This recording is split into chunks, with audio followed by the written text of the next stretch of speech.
네, 안녕하세요. 신영증권의 민주영입니다. 네, 오늘은 그 연금 자산운용 포트폴리오 어떻게 구성하나 라는 주제로 말씀을 드리겠습니다. 운용을 하다 보면은 이제 많이 뭐 분산 투자해라, 나눠서 투자해라 이런 말씀을 많이 들으셨을 거예요. 근데 이제 어떻게 나눠서 투자해야 될지, 어떻게 포트폴리오를 구성해야 될지 이런 거에 대해서는 사실 많은 분들이 어려움을 호소하고 있습니다. 그래서 이제 어떻게 이제 나에 맞는 포트폴리오 구성할 것인가 이런 내용으로 오늘 설명을 드리겠습니다. 제가 만난 이제 많은 투자자분들을 보면요, 이게 여러 펀드로 이렇게 나눠서 투자했다고 하시는데, 예를 들어서 뭐 중국 펀드에 투자하셨는데, 그 다음에 또 어떤 펀드에 투자하셨나요? 그러면 또 아시아 펀드에 투자하셨다. 뭐 이렇게 나눠서 하셨다고 하는데요. 사실은 중국 펀드에 투자하신 거나 아시아 펀드에 투자하신 거나 뭐 아시아 시장에서 이 중국이 차지하는 또 비중이 워낙 크다 보니까 사실 이런 방법으로 투자하시는 것들은 이렇게 나눠서 투자했다고 말하기가 좀 어렵거든요. 그래서 이제 정말 이렇게 나눠 투자하는 방법이 무엇인지에 대해서 하나하나 말씀드리겠습니다. 일단은 뭐 포트폴리오 자산 배분 이런 말을 많이 하는데요. 뭐 포트폴리오는 뭐고 뭐 또 자산 배분은 뭐냐 이렇게 또 혼동이 될 것 같습니다. 혼동해서 또 많이 쓰기도 하고요. 그래서 이제 이렇게 포트폴리오라는 건 뭐냐면은 이제 뭐 우리가 이제 연금에 대한 얘기를 하니까 연금 포트폴리오는 말씀하시피 노후소득을 제공하려는 목적으로 이 투자의 묶음이라고 이렇게 볼 수가 있습니다. 일반적으로 이제 리스크, 그러니까 수익률을 우리가 수익이 나기도 하지만 손실이 날 수 있지 않습니까? 손실이 나는 것들을 관리하면서 장기적으로 수익을 올리기 위한 목적으로 해서 부동산이나 주식, 채권 같이 이렇게 여러 자산군으로 이렇게 혼합해서 구성을 하는 거를 이제 포트폴리오라고 합니다. 그러면 또 뭐 자산 배분은 뭐냐? 이것도 사실 되게 유사하기도 하는데요. 이건 약간은 차이가 있습니다. 뭐 예를 들어서 뭐 부동산이나 채권, 주식과 같이 이렇게 여러 자산군을 구분해서 포트폴리오를 구성하는데, 그걸 또 어떻게 분산해서 하느냐 하는 전략을 이제 자산 배분이라고 정의합니다. 이 자산 배분의 목적은 수익과 변동성, 우리가 투자를 하기 위해서는 수익을 얻기 위해서 하지 않습니까? 근데 이제 투자를 하다 보면은 자연스럽게 이 자산 가격의 변동에 따라서 손실이 나기도 하고 이익이 나기도 하고 막 이렇게 왔다 갔다 합니다. 이런 변동성이라고 하는데요. 이렇게 수익과 변동성이 서로 다른 어떤 자산군을 혼합해가지고, 그렇게 균형되게 하는 거를 자산 배분이라고 합니다. 이게 어떻게 보면은 행동의 어떤 전략이라고 하는 거를 자산 배분이라고 하고, 그 다음에 그 결과물이 나온 거를 이제 포트폴리오라고 구분하겠죠. 근데 이제 많은 사람들이 이걸 좀 혼동해서 쓰기도 하고, 이렇게 하는 것 같습니다. 이렇게 우리가 자산 배분을 하거나, 포트폴리오 하거나, 우리가 뭐, 사실은 투자할 때 연금에 대해서 노후 준비를 한다라고 할 때 그냥 하나 상품 딱 가입하면은 거기서 모든 게 다 해결된다면 얼마나 좋겠습니까? 근데 이제 그렇게 되는 게 아니거든요. 어떤 자산이든지 간에 그 자산에 따라서 자산의 가격에 따라서 왔다 갔다 하고, 그다음에 장점도 있고 단점도 있고 뭐 이렇기 때문에 여러 상품으로 나눠서 하는 것이 꼭 필요하다는 것이죠. 그때 어떻게 나눠서 할 것인가? 그러면은 내가 똑같은 상품으로 예를 들어서 뭐 주식만 뭐 A 주식 펀드, B 주식 펀드, C 주식 펀드 한다고 해서 우리가 포트폴리오를 잘 짰다, 자산 배분을 잘했다 이렇게 말하기 어려운 거죠. 왜냐하면은 우리가 자산 배분을 하고 포트폴리오를 이렇게 하는 이유는요, 안정적으로 수익을 얻기 위한 거죠. 사실 많은 분들이 투자를 하고 자산 운용을 하시면서 저한테도 그런 얘기 많이 하세요. 좀 안정적으로 할 수 있는 방법 없느냐, 안정적으로 하면서 뭐 은행 금리 이상의 성과를 낼 수 있는 방법이 없느냐, 이런 요구를 많이 하시거든요. 그러면은 이제 그런데 사실은 우리가 안정적이면서 또 수익이 높고 이런 상품은 없거든요. 그런 상품이 있다면 어느 누구나 쉽게 그 상품에 투자하셔가지고 뭐 안정적으로 노후 준비도 하시고 뭐 집도 사시고 이러시겠죠. 근데 그런 상품이 존재하지 않기 때문에 그래서 다양한 상품으로 이렇게 분산해서 하는 것만이 사실은 안정적으로 성과를 올릴 수 있는 유일한 방법입니다. 그래서 이제 안정적으로 수익을 올리는 방법이 꼭 이 포트폴리오 자산 배분해야 된다. 하나만 가지고 하면 안 된다. 뭐 이런 질문도 많이 하시죠. 주식펀드 해야 될까요? 지금 같은 시기에서는 주식펀드 해야 될까요? 채권펀드 해야 될까요? 이런 질문 많이 하시거든요. 그것도 역시 마찬가지로, 물론 이제 정확하게 앞으로 주가가 오를 것 같다라고 하면은, 뭐 전부, 가지고 있는 자산을 전부 다 주식펀드에 투자했다가, 그다음에 주식이 다 올라가지고 이제 떨어질 것 같다라고 한다면 그 돈을 다 찾아가지고 또 뭐 안정적인 뭐 정기예금이나 채권펀드에 투자하시고 이렇게 할 수 있겠죠. 근데 사실은 어느 누구도 어떤 자산의 가격이 정확하게 어느 시점에 오를지 떨어질지는 아무도 모른다는 겁니다. 그거를 뭐 정확히 알 수 있다면 당연히 그 사람은 어마어마한 부자가 돼 있겠죠. 예, 근데 이제 그거는 아무도 모르고요. 그렇기 때문에 사실은 우리가 이렇게 여러 자산으로 나눠서 꼭 해야 된다는 거. 이거는 꼭 오늘 꼭 아셔야 될 아주 중요한 핵심 포인트라고 할 수 있습니다.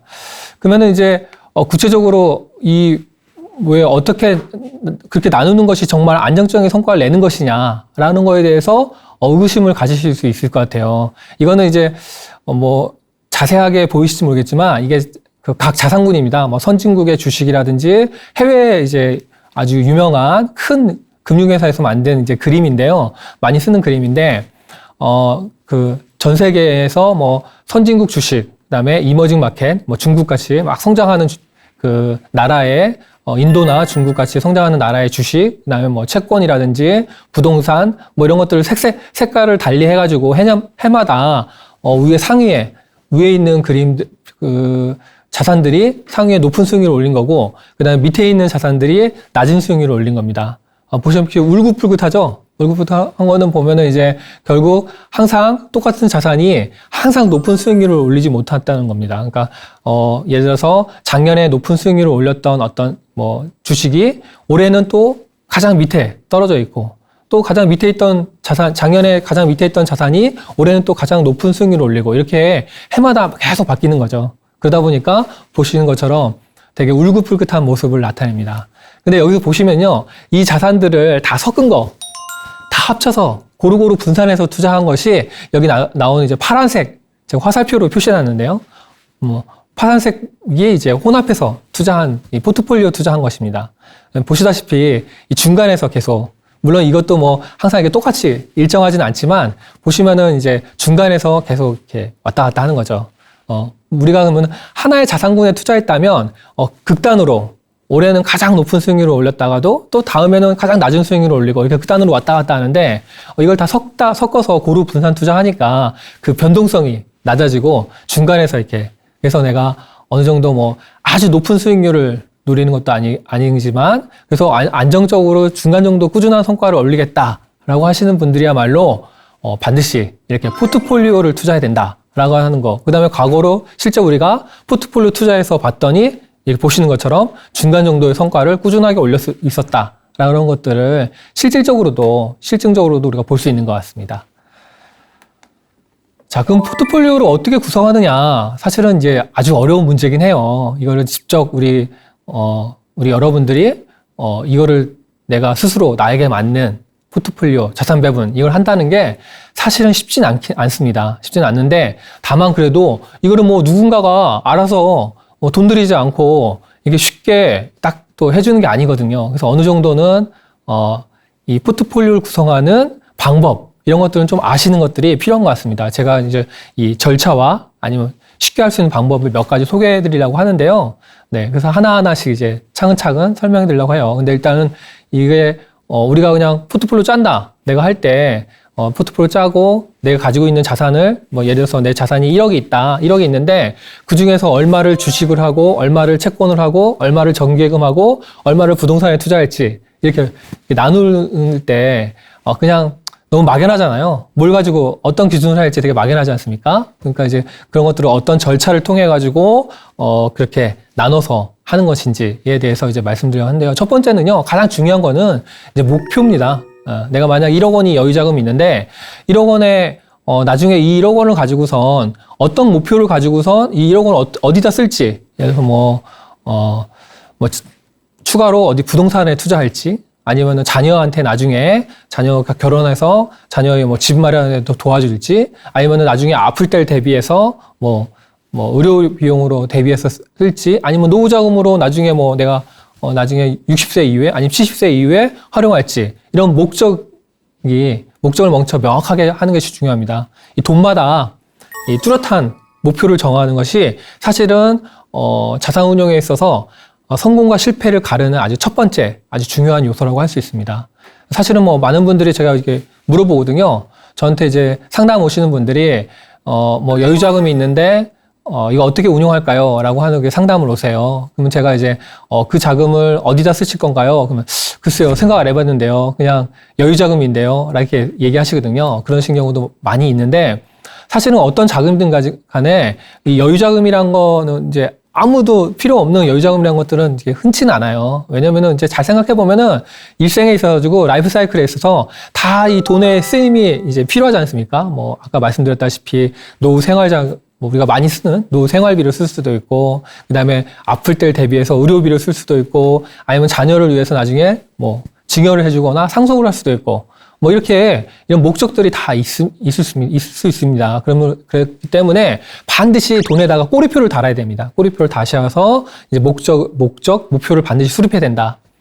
이 목표를 수립해야지 거기에 맞는 이제 투자 기간과 수익률을 정할 수가 있습니다. 왜냐면은 내가 만약에 지금 50세인데 60세에 이제 완전히 은퇴하고 싶다. 그러면 앞으로 이제 이 자금은 60세에 은퇴하면은 은퇴 이후에 생활비를 쓰겠다. 그러면은 이제 그렇게 목표를 명확하게 정하니까, 돈의 꼬리표를 정하니까 우리가 투자 기간이 정해지겠죠. 네. 그러면 지금 현재 50세니까 60세까지 10년 동안 내가 이걸 투자할 수 있다. 이게 투자 기간이 정해집니다. 이게 투자 기간이 왜 투자 기간이 왜 중요하냐? 그냥 뭐 그때 살다가 그때 필요할 때 그때 그냥 쓰면 되지 않느냐 이렇게 생각하실 수 있는데요. 이 투자 기간이 정해져야지 또 주식해야 할지, 채권해야 할지, 이런 자산들도 내가 정해줄 수 있다는 겁니다. 그렇기 때문에 이 목표와 투자 기간, 기대 수익률, 그 다음에 거기에 따르는 자산, 이게 다 연결이 돼가지고, 그래서 이제 포트폴리오 구성하는 것이죠. 그래서 일단 투자 기간이, 이 목표가 정해진다. 목표가 정해지면 투자 기간이 정해지고, 그 다음에 이제 또 하나는 목표인데 내가 60세에 이제 생활비를 써야 되는데, 월 200만 원씩 써야겠다. 근데 내가 지금 1억 원 가지고선 60세에서 월 200만 원씩 쫙 쓰기에는 모자르다. 모자르게 되면은 그 모자른 만큼을, 부족한 자금만큼을 더 얻기 위해서 그럼 10년 동안 어느 정도 내가 수익률로 운용을 해야지 그 모자른 만큼을 채울 수가 있다. 라고 하는 것들이 나오겠죠. 예, 그러면은 이제 자연스럽게 어느 정도 수익률을 목표로 해야 될지 이런 것들이 나오겠죠. 그런 것들이 같이 연결되는 거죠. 그 다음에 이제 또 하나는 손실이, 우리가 수익률을 기대하다 보면 반대로 항상 동전의 양면처럼 수익을 기대하면 반대로 이제 손실 볼 수 있는 위험도 이제 그런 만큼 커지는 겁니다.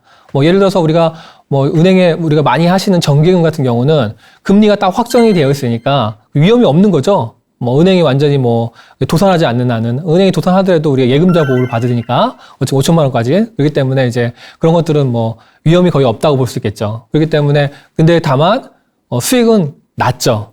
기대할 수 있는 수익은 낮은 거죠.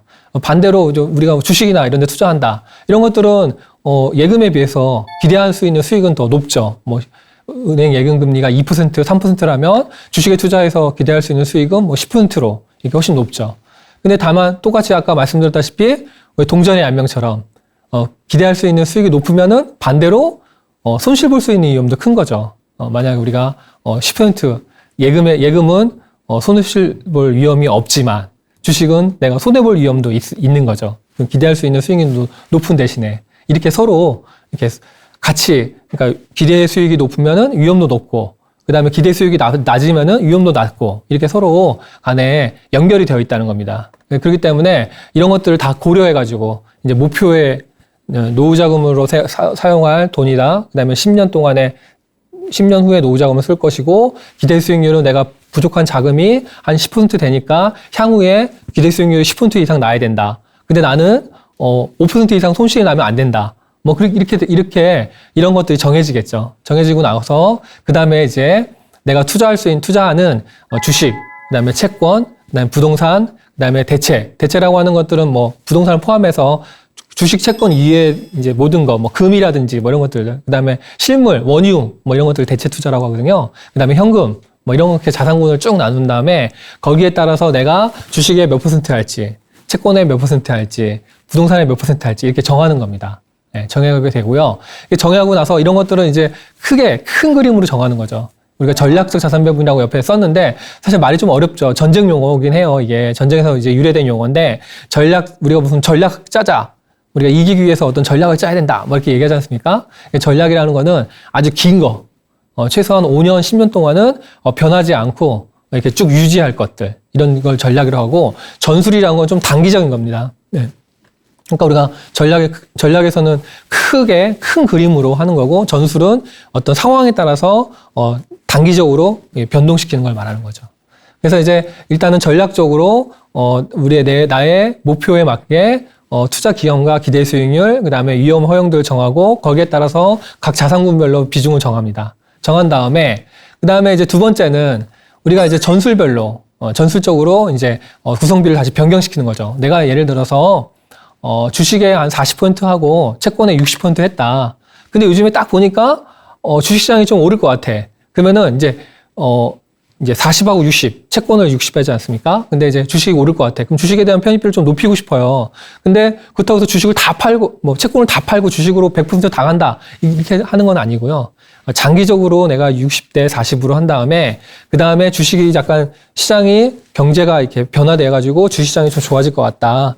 금리가 많이 떨어지고 주식시장이 좋아질 것 같다. 라고 한다면은 10%에서 20% 정도는 약간 이제 정해진 한도 내에서 비중을 이렇게 옮기는 거죠. 그래서 예를 들어서 아까 40하고 60 했었는데 주식을 한 50%까지 높이고, 그 다음에 채권을 60에서 50으로 10% 줄이고, 이런 식으로 구성비를 변경하는 거죠. 경제 시장 상황에 따라서. 근데 시장 상황에 따라서 우리가 사실은 이게 틀릴 수도 있거든요. 짧게 볼 때는 큰 변화를 틀릴 수도 있기 때문에 전부 다 아까 말씀드렸다시피 전 비중을 다 팔고 사고 이렇게 하는 것이 아니라 일정 부분만 좀 변경시키는 이런 것들을 이제 전술적 자산 배분이라고 해요. 예. 그래서 이제 시장 상황에 따라서 일정한 부분까지만 조금씩 조정하는 걸 전술적 자산 배분을 한다.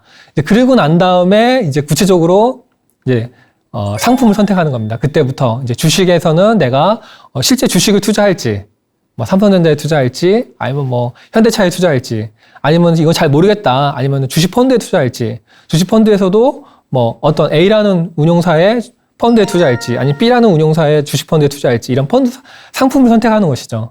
예, 상품을 선택하고, 상품을 선택해서 주식은 그렇고, 채권 같은 경우도 또 채권에 내가 실제로 어떤 회사채에 투자할지, 아니면은 국가에서 발행한 국고채에 투자할지, 아니면은 채권 펀드, 또 우리 증권사나 은행에서 가입할 수 있는 채권 펀드에 투자할지, 이런 것들을 상품을 정하는 거죠. 정해가지고, 이제 그런 상품들을 그 주식 바구니에, 채권 바구니에, 근데 부동산도 우리 실제 실물 부동산에 투자할지, 아니면 부동산 펀드에 투자할지, 아니면 리츠에 투자할지, 이렇게 상품을 정해서 그 각각 바구니에다가 상품을 선택해서 집어넣는 겁니다. 이렇게 해서 이제 투자를 하고요. 그렇게 투자하고 나서 이렇게 안심하고 가만히 계시면은, 알아서 성과가 쫙 올라가는 게 또 아니지 않습니까?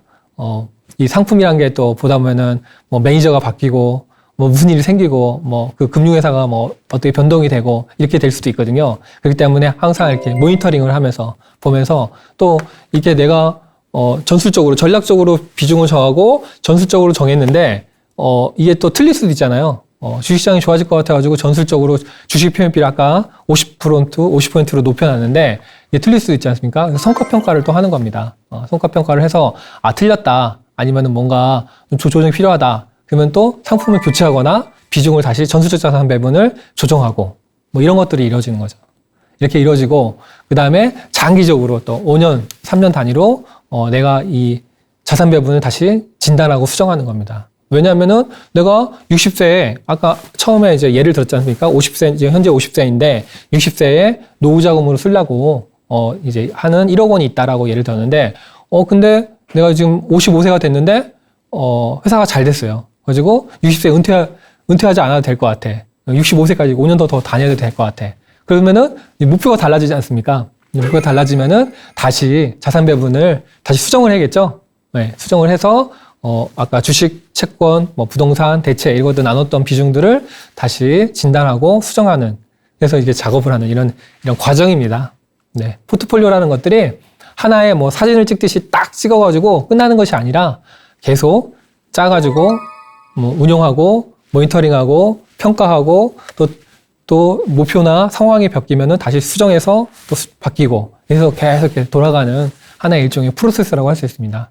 그래서 이게 사실은 이게 이거를 이제 좀 이렇게 자기에 맞는 전략적 자산 배분, 전술적 자산 배분을 하기가 쉽진 않은데, 어쨌든 간에 이런 과정이 있다는 것들을 아는 거는 매우 중요하죠. 예, 이런 과정이 있다는 걸 모르고 그냥 무조건 많은 분들은 이제 이런 앞에 목표나 뭐 이런 과정 없이 일단은 덥석 아는 은행이나 증권사에 가셔가지고 저 노후 준비하려고 하는데요. 펀드 하나 추천해 주세요. 보험사에 가셔가지고 저 노후 준비하려는데 무슨 보험 가입하면 되나요? 이런 식으로 덥석덥석 하시는 거죠. 한 상품 하나만.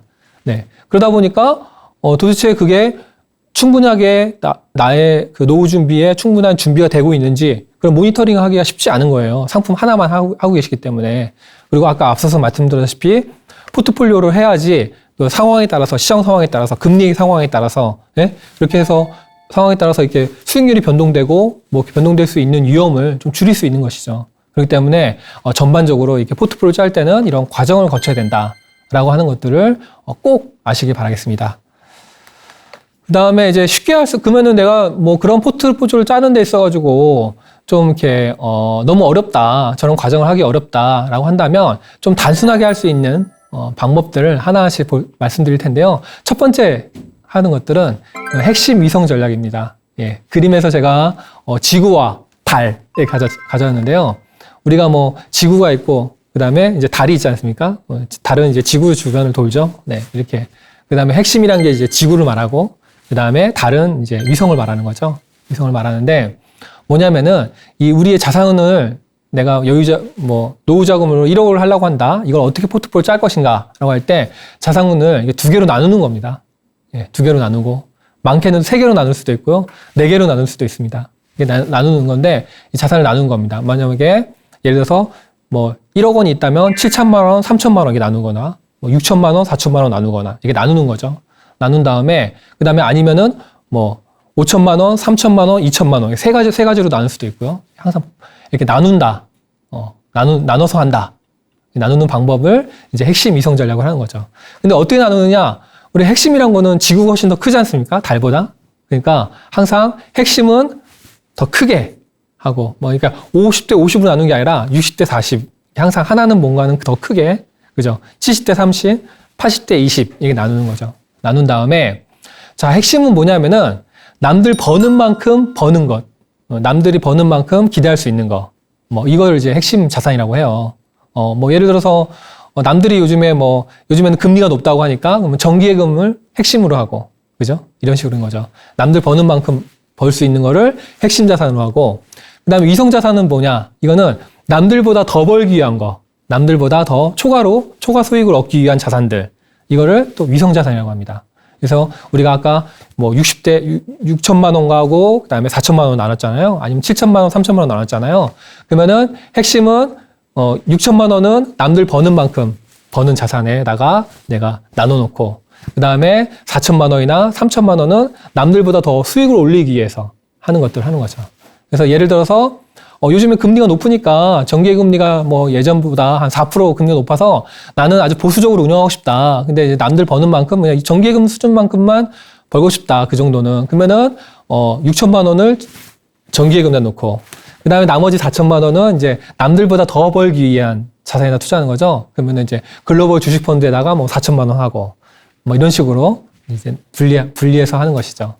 2개는 좀 너무 단순하다. 그럼 3개로 나눌 수 있는 것도 말씀드렸잖아요. 제가 5천만 원, 3천만 원, 2천만 원이다. 그러면 이제 5천만 원은 남들 버는 만큼 벌 수 있는 거. 예를 들어서 나는 좀 더 공격적이다.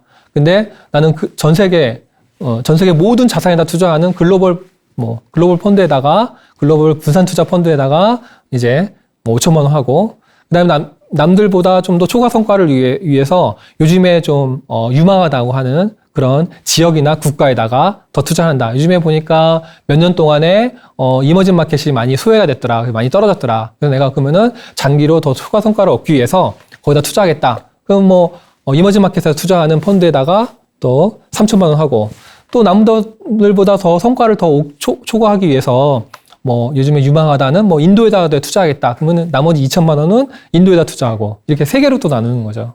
이런 방식으로 자산을 2개나 3개씩 나눠가지고 핵심은 시장 남들 버는 만큼 버는 거, 그 다음에 위성은 남들보다 더 벌기 위해서 초과 성과를 얻기 위한 자산군으로 분산하는 거, 이렇게 하는 전략을 핵심 위성 전략이라고 합니다. 네, 이런 방법은요, 사실은 되게 단순하게 보일 수도 있지만 해외 PB나 거액자산가를 대상으로 하는 컨설팅하는 PB나 이런 데서도 많이 활용하는 방법이에요. 그래서 핵심 이성 전략이라고 해서 이런 방법으로 한다. 이런 방법도 있다라는 것들 한번 꼭 보시고요. 그 다음에 두 번째, 이것도 사실 또 핵심 이성 전략하고 좀 비슷하기도 한데요. 이거는 이제 바벨 전략이라고 하는 겁니다. 좀 약간 유사한데 두 개로 나눈다는 것은 유사한데 약간은 개념의 차이가 있긴 해요. 그림처럼 이제 바벨, 그러니까 운동할 때 쓰는 기구지 않습니까? 양쪽에 있는 바벨 전략. 그래서 양쪽으로 이거 두 개 나누는 거죠. 근데 이거는 확실하게 하나는 안전자산에다가 이거는 뭐 예를 들어서 전기금처럼 어떤 뭐 주가가 빠지고 뭐 그다음에 채권이 어떻고 미국 경제가 어떻고 이거 무관하게 처음에 약정한 금리대로 주는 안전자산에 넣고 그다음에 한 방향은 아주 위험자산 아주 그냥 뭐 예를 들어서 뭐 특정한 국가나 국가에 대한 주식펀드나 뭐 이런 데다가 위험자산에다가 딱 투자하는 거죠. 양쪽에 중간이 없는 거예요. 중간이 없고 양쪽으로 딱 나눠서 하는 겁니다. 이거는 이제 사실 이렇게 하는 거는 뭐냐면은 어떤 상황이 오더라도 이게 우리가 사실은 이제 뭐 향후에 경제가 정확하게 어떻게 될지 지금 같은 경우도 금리가 미국에서 금리를 계속 올리니까 전반적으로 이제 다들 경제를 뭐 물가가 너무 많이 올랐기 때문에 금리를 계속 올리는데 금리를 올리는 거는 그만큼 이제 경제를 이게 쿨다운 시키는 거거든요. 경제를 좀 안정화시키는 단계거든요. 그러다 보니까 경제를 너무나 이 물가를 잡기 위해서 경제를 안정화시키니까 뭐 경기 침체가 온다. 이런 경기 침체가 온다, 안 온다, 이런 여러 가지 논란들이 있거든요. 논란들이 있는데, 그거를 정확하게 사실은 앞으로 6개월 후에, 앞으로 3개월 후에, 향후에 경기 침체가 정확히 올지 안 올지는 아무도 모르는 거예요. 모르기 때문에 내가 이렇게 자산을 나누는 겁니다. 그래서 적극적으로 위험자산은 아까 말씀드렸다시피, 위험이 높지만 또 기대할 수 있는 수익도 높은 거죠.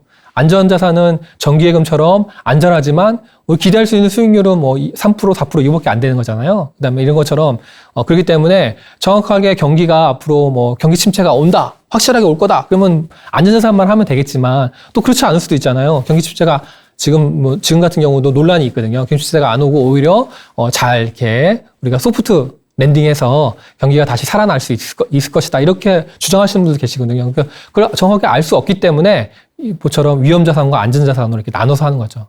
근데 만약에 또 우려하다시피 경기 침체가 막 와가지고 경기가 엄청 어려워지고 우리나라도 뭐 예를 들어서 과거에 제2의 IMF 금융위기처럼 그런 금융위기가 온다.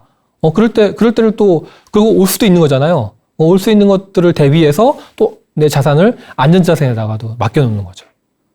한 곳에다 다 맡기는 게 아니라 이렇게 양쪽에다가 나누면서 향후에 경기가 어떻게 될지 알 수 없지만 어떤 상황이 오더라도 내가 완전히 망가지지 않도록 나의 자산이 완전히 망가지지 않도록 양쪽에다가 바벨식으로 운동기구 바벨처럼 양쪽으로 이렇게 투자하는 것들을 이 바벨 전략을 하는 겁니다. 그래서 이제 이런 어떤 나누는 방법, 우리가 자산운을 나누는 포트폴리오 짜는 방법 중에 이 바벨 전략 또 실제 많이 활용하기도 합니다. 활용하고 실제 뭐 매니저들이 펀드를 운용할 때도 이런 바벨 전략으로 운용하기도 해요. 그래서 그런 펀드들도 있습니다. 네, 그 다음에 이제 또 하나는 이거는 이제 또 미국의 헤지 펀드, 아주 유명한 헤지 펀드를 운영하는 그 아주 투자의 대가가 만든 이제 그 포트폴리오 방법인데요. 사계절 포트폴리오라고 합니다. 사계절 포트폴리오를 하는데 이건 뭐냐면은 경제가 성장하느냐 아니면 성장하지 않느냐, 물가가 계속 오르느냐 오르지 않느냐, 이렇게 시장의 기대보다 더 증가하느냐 감소하느냐에 따라서 이거 4계절로 나누는 거죠. 나눈 다음에 이 4계절로 고루고루 분산해서 투자하는 방법입니다. 보시다시피 그래서 경제가 이거 보시면은 이제 앞으로 경제가 성장할 것 같다. 그러면 주식이나 아니면 기업의 회사채, 부동산 이런 것들이 이제 가격이 유망하다고 볼 수 있는 거고, 경제가 성장하지 못할 것 같다. 그러면은 뭐 국채나 아니면 물가에 연동해가지고 물가와 같이 움직이는 채권이 있거든요. 금리가 같이 움직이는 거 물가 연동차라고 하는데 이렇게 채권에서 굉장히 낮다라는 거고, 또 물가가 만약에 많이 오를 것 같다. 그러면 원자재나 부동산 이게 유망하다고 볼 수 있고, 반대로 물가가 시장의 기대보다 많이 오르지 않는다라고 하면은 국채나 주식에 투자하는 게 낫다. 이 물가와 경제 성장의 어떤 상황에 따라서 어떤 자산이 더 유망한지를 이렇게 분류해 놓은 거예요. 분류해 놨어요. 근데 아까 제가 말씀드렸다시피 실제로 경제 성장이 향후에 증가할지 감소할지, 향후에 물가가 시장 기대보다 증가할지 감소할지 정확히 알 수 있는 사람은 없어요. 예, 많은 사람들이 예측은 하지만 그거를 정확하게 맞추는 사람들이 항상 정확하게 맞추는 사람은 없고, 또 한 번 맞췄다 하더라도 그 다음에 틀린 경우도 많이 있어요. 근데 거기다가 우리가 모든 자산을 그 예측에 기대해가지고 투자하시다 보면은 아주 크게 잃을 수밖에 없고 되게 어려운 상황에 빠질 수도 있는 거죠. 그렇기 때문에 우리가 이렇게 4가지 경우에다가 다 나눠서 투자하는 겁니다. 그래서 예를 들어서 이분 같은 경우는 이제 주식에다가 30% 정도, 채권에다가 55% 정도, 그 다음에 금에다가 몇 퍼센트 정도 금하고, 그 다음에 그 다음에 이제 물가 연동체, 원자재, 이런 데 나눠서 투자하는 방식으로 이 포트폴리오를 짜가지고 제안을 한 적이 있어요. 그래서 그거에 따라서 이제 하면은, 안정적으로, 경제 성장이 어떻게 되고, 물가가 어떻게 되느냐에 무관하게 안정적으로 운영할 수 있다. 라고 해서 이 사계절 포트폴리오가 최근에도 되게 많은 사람들한테 관심을 받고 있는 방법입니다. 근데 이거는 이제 제가 말씀드렸잖아요. 어떤 것든 간에 장점과 단점이 다 있다고요. 네, 이거는 이제 장점이라면 이제 어떤 상황에서도 좀 안정적으로 운영할 수 있는 게 장점이고요. 단점은 좀 답답할 수 있죠. 우리가 어떤 주식에 하나에 투자할 때보다 훨씬 더 변동성이 작기 때문에 좀 지루할 수가 있고, 그다음에 아주 고수익을 추구하는 게 아니에요. 네, 그냥 은행 정기예금보다 조금 더 성과를 올릴 수 있는 그 정도만 이제 기대할 수 있는 것이죠. 그러니까 어느 정도 아주 고수익을 추구하시는 분한테는 해당되지 않는 이런 방법인 거죠. 좀 꾸준하게 안정적으로 하는 거를 추구하시는 분들이 활용할 수 있는 이 포트폴리오 전략이라고 할 수 있습니다. 네. 그 다음에 할 수 있는 게 또 그런 이제 포트폴리오 짤 때 또 우리가 이렇게 좀 편리하게 쉽게 할 수 있는 방법이 국민연금입니다. 국민연금을 따라하는 방법인데요. 이게 무슨 전략이에요? 라고 또 이렇게 말씀하시는 분들도 계실 텐데, 이것도 전략입니다. 또 많이 활용하는 전략이에요. 네. 국민연금은 최근에 또 연금개혁이다. 그래서 말도 많고 탈도 많지만, 사실은, 국내의 연기금 중에서, 어떤 연기금 중에서, 물론 다들 나름, 훌륭하지만, 국민연금이야말로 이렇게 장기적인 아까 앞서서 말씀드린 자산 배분이나 포트폴리오에 있어서 그거를 이제 자산 배분을 짜고 포트폴리오 구성하고 하는 것들이 의사결정 프로세서나 아주 전문가들, 국내 최고의 전문가들이 다 모여서 아주 장기적으로 자산 배분을 짜고, 그다음에 전술적으로도 그 시장 상황에 따라서 비중을 정하고 하는 것들이 아주 그런 구조나 그런 전문가들의 어떤 그 모임, 어떻게 이렇게 형태, 이런 것들이 아주 잘 되어 있는 곳이, 대표적인 것이 국민연금이라고 할 수 있어요. 네, 그렇기 때문에 국민연금이 이제 그런 전문가들이 모여서 향후에 국내 주식, 해외 주식, 해외 채권, 국내 채권, 그다음에 대체 투자들에 대한 장기적인 전망과, 그다음에 우리 국민연금이라는 게 우리 국민들의 기초적인 어떤 그 연금이잖아요. 그래서 국민들의 연금을 준비할 수, 노후를 보장할 수 있는 그 노후소득 대체율, 이런 목표를 명확하게 하고 거기에 맞게끔 전략적 자산 배분을 짜고 전술적 자산 배분을 짜가지고 운용을 하고 있는 거거든요. 그렇기 때문에, 그런 어떤 여러 가지 잘 짜여진, 그런 체계 속에서 나온 결과물이, 그림처럼, 국민연금의 이 포트폴리오예요. 네, 그러니까 우리의 자산을 운용할 때, 나도 노후자금을 운용한다, 할 때, 너무 복잡하고 내가 다 하기 힘들다 한다면 이 국민연금처럼 이렇게 잘 짜여진 포트폴리오를 따라하는 것도 하나의 방법인 거죠. 네. 예를 들어서 이런 거 비슷한 게 있어요. 해외에서 아주 투자의 대가, 워렌 버핏을 따라한다. 워렌 버핏이 투자하는 것들 따라하는 것도 있고요. 이렇게 하는 방법들이 있거든요. 그래서 이게 아주 얼토당토한 전략이 아니라 실제로 많이 활용하는 전략이라고 하는 겁니다. 그래서 우리가 국민연금의 포트폴리오, 이거 국민연금 관리공단 그 사이트에 가시면은 이게 볼 수가 있어요. 지금 현재 올해 어떻게 국내 주식이 어떻게 하고 해외 채권에 어떻게 하고 지금 비중들이 나와 있거든요. 이렇게 그런 것들 보시고서 여기서 이걸 따라해서 기초적으로 따라해서 자신의 포트폴리오를 짜는 방법도 하나의 좋은 전략이라고 할 수 있습니다. 네, 마지막 또 하나는 이제 연령에 따른 겁니다. 우리가 이제 포트폴리오 짤 때 많은 고려 요소가 있지만 또 아주 중요한 고려 요소가 이제 연령이죠. 연령에 따라서 내가 이제 젊다면 향후에 충분히 손실이 나더라도 회복할 수 있는 기간이 충분하기 때문에 주식을 많이 가져가고, 근데 이제 은퇴 시점을 얼마 안 남기고 있다면 이제 회복할 수 있는 시간이 얼마 없기 때문에 안정적으로 운영하고 이렇게 하는 자산 배분입니다. 그래서 연령을 기준으로 하는 방법도 있다. 그래서 이게 대표적으로 이런 상품이 나온 게 최근에 이제 타겟 데이트 펀드, 우리 신문에 찾아보시면은 타겟 데이트 펀드, 은퇴 시점을 타겟으로 해가지고 자동으로 분산해주는 펀드가 있는데요. 타겟 데이트 펀드, TDF 이렇게 불립니다. 이런 펀드에 가입하시는 것도 이런 자동으로 내가 나의 연령에 맞게끔, 나의 은퇴 시점에 맞게끔 이렇게 운용해주는 그런 방법입니다. 그래서 이렇게 자산 배분할 때 너무 복잡하다. 나는 그냥 아주 단순하게 나 연령으로 은퇴 시점에 맞춰서 하겠다 한다면 또 이렇게 이런 타겟 데이트 펀드에 가입하시는 것도 하나의 방법이라고 할 수 있는 것 같습니다. 끝으로 이렇게 포트폴리오 짜셨다면 끝나는 게 아닙니다. 끝나는 게 아니라 연마다 1년에 한 번씩 아니면은 1년에 2번씩 분기마다 반기마다 이렇게 해가지고 내가 원래 60대 40으로 했는데 50대 50으로 했는데 예를 들어서 시장이 변동돼가지고 비중이 높아졌다, 낮았다 하면은 다시 50대 50으로 맞추는 이걸 리밸런싱이라고 하는데요. 이런 리밸런싱을 해야지 내가 나의 목표를 안정적으로 운영할 수 있다는 겁니다.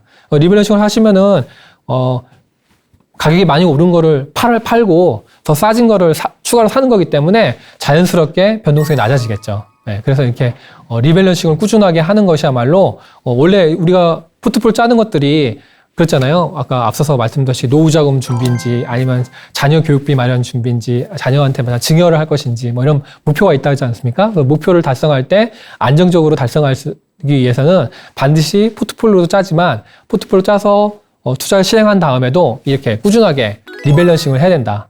리밸런싱 하지 않으면은 너무 지나치게 한 곳에다 몰려가지고 그 성과가 더 악화될 수도 있기 때문에 꾸준하게 리밸런싱 해야 된다라고 하는 것들을 꼭 참고해 주셨으면 좋겠습니다. 자, 제가 포트폴리오 짜는 방법이랑 그다음에 포트폴리오 짜는 포트폴리오 왜 필요한지, 그다음에 포트폴리오를 짜는 프로세스 설명드렸고요. 그다음에 우리 개인들이 쉽게 한번 해볼 수 있는 포트폴리오 짜는 간단한 방법들, 핵심 이성 전략이나 아니면 바벨 전략, 그다음에 사계절 포트폴리오 이런 것들을 소개해드렸고요. 마지막으로 그렇게 포트폴리오 짠 다음에도 끝나는 게 아니라 내가 원래 50대 50, 60대 40으로 했던 것들을 다시 이렇게 키 맞추기 하는 리밸런싱을 1년에 한 번 아니면 2번씩 꾸준하게 해야 된다라는 것 지금 말씀드렸습니다. 네, 제가 준비한 것까지는 여기였습니다. 고맙습니다.